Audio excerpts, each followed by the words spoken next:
vowed to transfer schools with my childhood friend when he claimed he was being bullied. But the day before we were to finalize the transfer, he backed out. His friend teased him. Man, you faked being a punching bag just to get rid of Alice Wiley? That's cold. You two have been thick as thieves since forever. Are you really cool with her going to a new school alone? Shane Page brushed it off. It's just another high school across town. Not a big deal. I'm tired of her always being up my ass. This works out perfectly. I stood frozen outside the door for a long time. Finally, I turned and walked away. On the transfer form, I crossed out Othaport High and filled in the international academy my parents had been pushing for. Everyone seemed to forget that Shane and I were never equals. The moment I overheard the truth, my heart slammed against my ribs. In the past month, my childhood friend, Shane Page, had been feeding me stories of being jumped, framed, and humiliated at school. I threw myself into shielding him, but I couldn't block every blow. When it became unbearable, I suggested he transfer schools for a clean slate. That day, he was soaked from a bucket of ice water, his sharp cheekbones ghostly pale. He grabbed my hand, trembling. I can't face a new place alone. We'd been inseparable since kindergarten, walking to and from school together for over a decade. Deep down, I'd been nursing a quiet crush on him. So, in a rush of loyalty, I promised, "Don't worry, Shane. I'll go wherever you go." But standing outside that private room, I realized it was all a cruel ruse to push me out of his life. Does he hate me that much? Inside, his friend kept talking.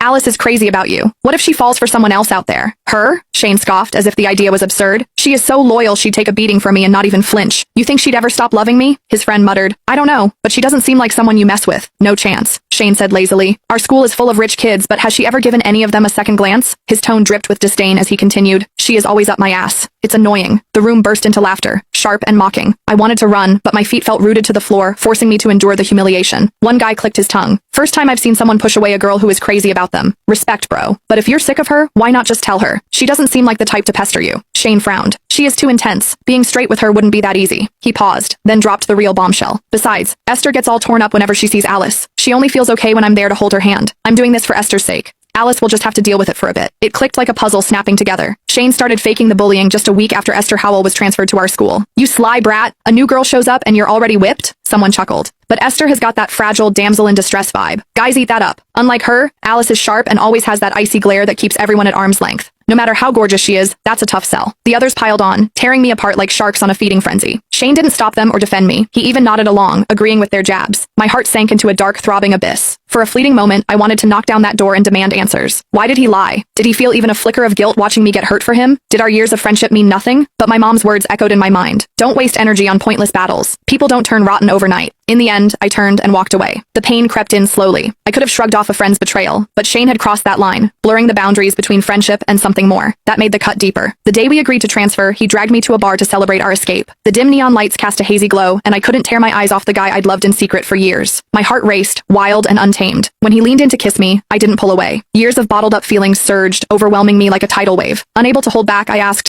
"Click the link in my bio to get the full story for free."